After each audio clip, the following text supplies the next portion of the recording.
नमस्कार, आप देख रहे हैं मन्नत समाचार। आइए आपको दिखाते हैं आज की बड़ी खबर। संभल जामा मस्जिद के सर्वे की रिपोर्ट शासन को पेश कर दी गई है और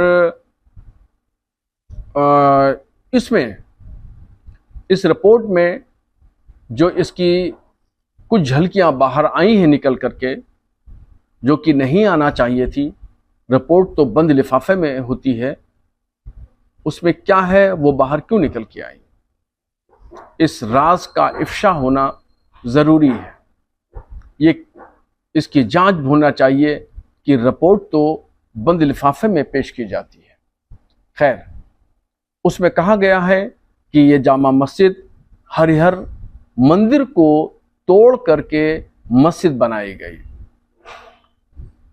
जबकि इस मस्जिद को बाबर के अहद में बनाया गया था और बाबर ने ये इसकी तामीर की जिम्मेदारी अपने एक पदाधिकारी जो गैर मुस्लिम थे उनको दी थी और 1525 में इसकी तामीर शुरू हुई और 1530 ईस्वी में जा करके मस्जिद की तामीर 5 साल के अंदर ये मुकम्मल हुई और फिर ये 1904 में ये मस्जिद महकमे आसार कदीमा के तहत आ जाती है।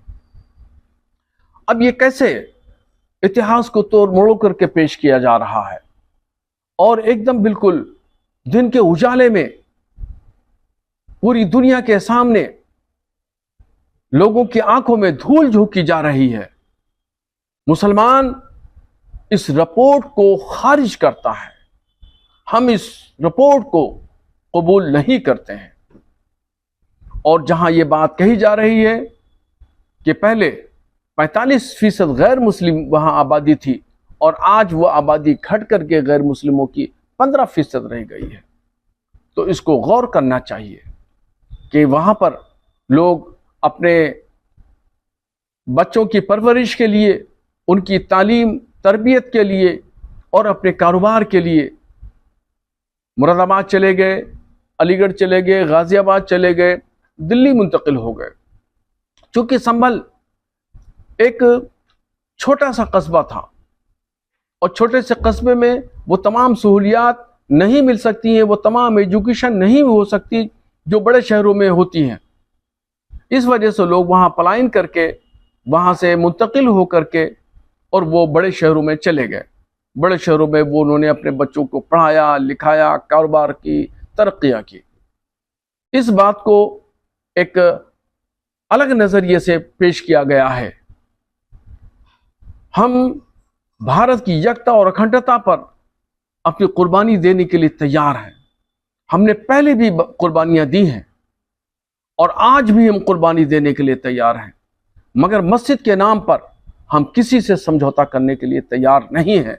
यह मस्जिद है, आज भी मस्जिद है और क़यामत तक मस्जिद ही रहेगी। संभल की जामा मस्जिद का तनाज़ा काफ़ी दिनों से चल रहा है और आज सर्वे रिपोर्ट कोर्ट में पेश कर दी गई है और उसमें साफ तरीके से ये कहा गया है रिपोर्ट में कि ये हरिहर मंदिर है और हरिहर मंदिर को तोड़ करके मस्जिद बनाई गई है। इस सर्वे रिपोर्ट को पढ़ने के बाद ऐसा लगता है कि एक ख़ास सोच और एक ख़ास नज़रिए के पेश नज़र ये रिपोर्ट तैयार की गई है और हम इस सर्वे रिपोर्ट को खारिज करते हैं, इसलिए कि ये मस्जिद है और क़यामत तक मस्जिद रहेगी। बाबर के अहद में ये मस्जिद जो है वो बनाई गई और 1525 में 26 में इसकी शुरुआत हुई और 1530 तक जाकर के ये मुकम्मल हुई और ये तारीखी मस्जिद है। सिर्फ नक्शो निगार को देख करके उसको मंदिर बता देना, ये सरासर जो है वो मुसलमानों के साथ नाइंसाफी है और अन्याय है। 1904 से ये मस्जिद महकमे आसार कदीमा के तहत है और वो उसमें आसार कदीमा की निगरानी रहती है। अभी पिछले साल ईद उल फित्र के मौके पर महकमे आसार कदीमा ने परमिशन दी और उसकी रंगाई पुताई की गई है। मुसलमान मस्जिद के नाम पर किसी एतबार से किसी से भी समझौता नहीं कर सकता। हाँ, जहां तक देश की बात है तो देश की एकता और अखंडता पर हम अपनी जान देने के लिए तैयार हैं। हमने पहले भी कुर्बानियां दी हैं और आज फिर कुर्बानी देने के लिए तैयार हैं, मगर मस्जिद के नाम पर कोई भी हम समझौता नहीं कर। खबरों में अब तक के लिए बस इतना ही। फिर होगी आपसे मुलाकात, तब तक के लिए नमस्कार और देखते रहिए मन्नत समाचार। ऐसे ही लेटेस्ट अपडेट पाने के लिए हमारे चैनल को सब्सक्राइब करें और तुरंत नोटिफिकेशन पाने के लिए बेल आइकन प्रेस करना ना भूलें। यदि आप हमें फेसबुक या इंस्टाग्राम के माध्यम से देख रहे हैं तो हमारे पेज को फॉलो जरूर करें। धन्यवाद।